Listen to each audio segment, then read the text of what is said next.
Awareness is to recognize what your thoughts are, what you're feeling in the moment. This moment, awareness, being aware of the here and now without a clock, it's instrumental in healing. It's really a safe way of knowing that you can always bring yourself back to the present. It's using your five senses. It's paying attention without judgment.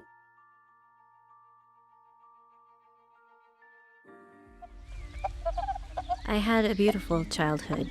I lived on a farm where working hard was everyone's responsibility. Mom and Dad did most of the work, but they let us think our contributions made a difference. It really was a dream life. But that dream ended when I was 9 years old.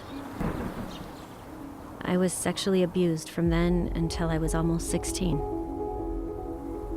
I never talked about the abuse, not even to my mom and dad. At first, I didn't realize that what was happening to me wasn't normal, that other children didn't experience the same thing.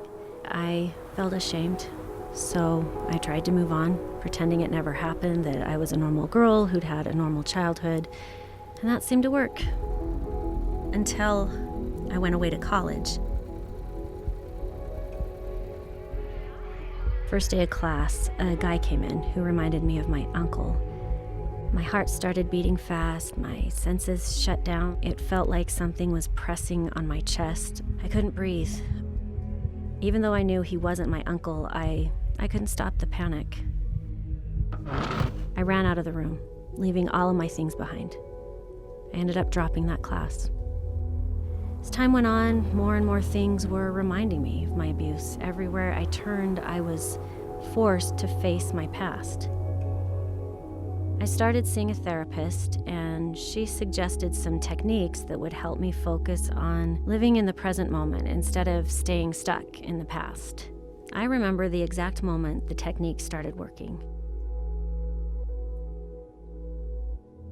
I was studying in the library. I looked out the window and saw a young girl holding a man's hand.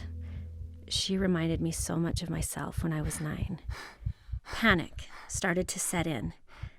And then I became aware in that moment that I was interpreting my memories as dangerous, and my panic was a response to that danger.